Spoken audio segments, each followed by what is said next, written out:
अब हमें ये समझना है कि अगर हमें अपना थ्रेड बनाना हो तो क्या करना होगा।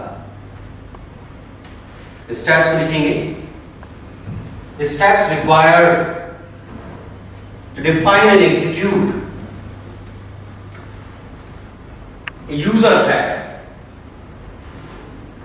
यूजर थ्रेड से मतलब आपका अपना बनाया हुआ थ्रेड। फर्स्ट लिखेंगे implementation of runnable interface need to be provided.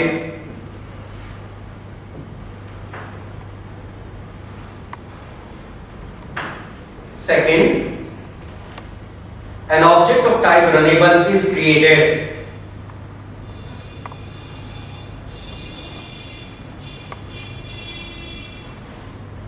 Third, a thread object is created and runnable object is associated to it.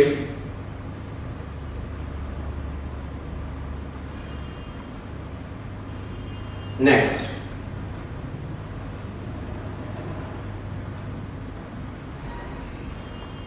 a start method is invoked on the thread object to launch the new thread.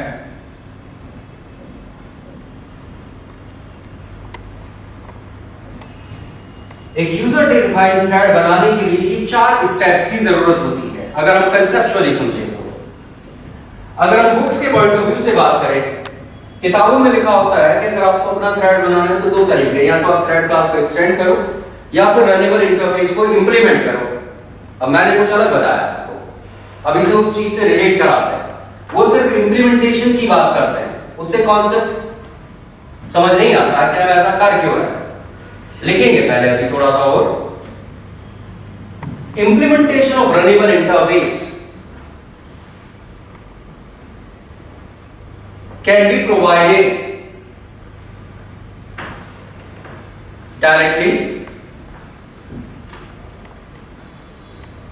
और indirectly through thread class.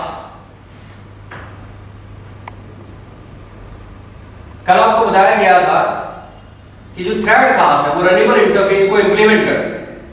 तो अगर हम thread class को extend करेंगे तो वास्तव में हम इनडायरेक्टली रनेबल इंटरफेस को इंप्लीमेंट कर रहे हैं। 2 तरीके से हम रनेबल इंटरफेस को इंप्लीमेंट कर सकते हैं, डायरेक्टली या इनडायरेक्टली। आगे हम कंटिन्यूएशन में लिखेंगे।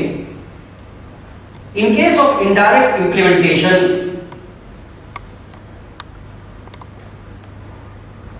step number 1 to 3 are represented by a single step of creating a thread cum runnable object.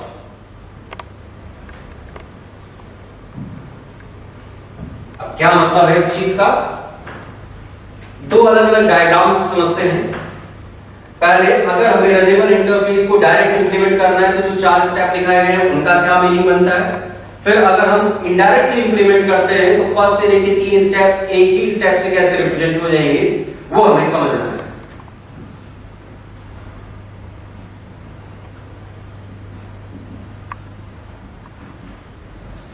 आपको बताया गया था रनेबल नाम का इंटरफेस है जिसके पास रन मेथड है। हमें किसी इंटरफेस को अगर इंप्लीमेंट करना है उसके सारे मेथड हमें डिफाइन करने होते हैं।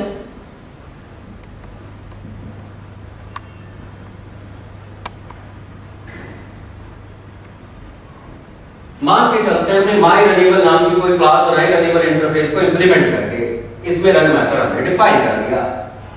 पहला स्टेप हमारा कंप्लीट हो जाता है। अब हमें सेकंड स्टेप में कहा गया है कि इसका एक ऑब्जेक्ट बनाना है।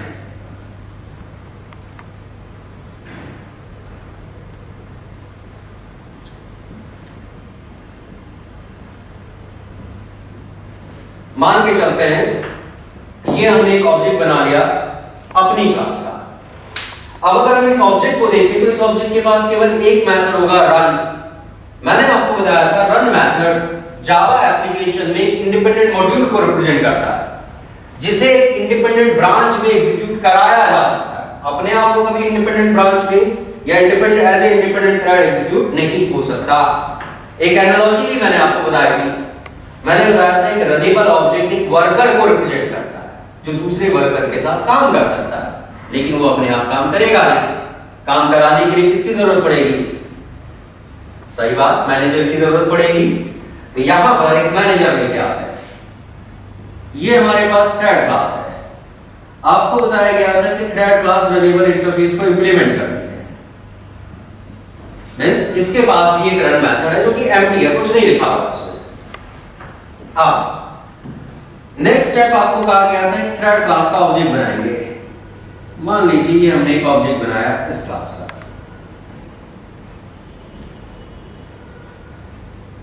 वास्तव में जो थर्ड स्टेप है उसमें दो चीजें आपको कही गई थी, ऑब्जेक्ट बनाना है और अपने रनेबल ऑब्जेक्ट को थ्रेड ऑब्जेक्ट के साथ एसोसिएट करना है। अब थोड़ी देर के लिए एसोसिएशन वाली पार्ट को छोड़ देते हैं। मान के चलते हमने इतना किया, एक क्लास बनाई जिसमें रनेबल इंटरफेस को इंप्लीमेंट किया, उसका एक ऑब्जेक्ट बनाया, एक थ्रेड क्लास का ऑब्जेक्ट बनाया। ये ऑब्जेक्ट वर्कर को रिप्रेजेंट करेगा, ये ऑब्जेक्ट मैनेजर को रिप्रेजेंट करेगा। इसके पास स्टार्ट मेथड है।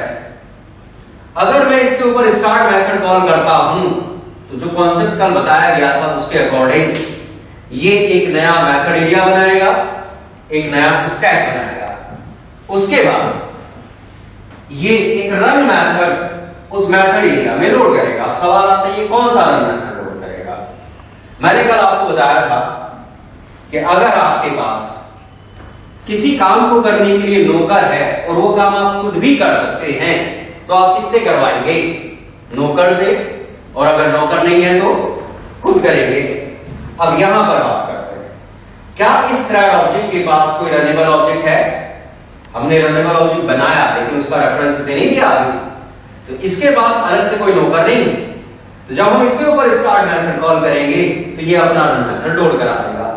क्या हम चाहते थे कि ये अपना रन मेथड लोड कराए या हम चाहते थे कि ये हमारा रन मेथड लोड कराए? समझ आ रही है बात? क्या करना होगा हमें? यहां पर अगर हम अपने ऑब्जेक्ट का रेफरेंस इसे दे दें, अब आपको बात समझ में आएगी।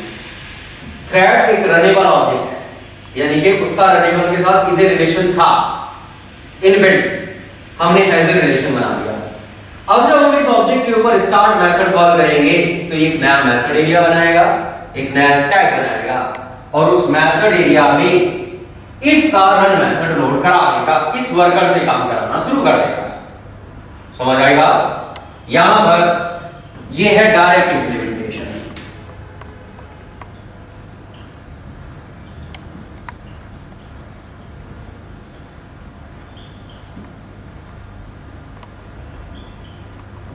डायरेक्ट इंप्लीमेंटेशन में आपको दो अलग अलग ऑब्जेक्ट की जरूरत पड़ेगी।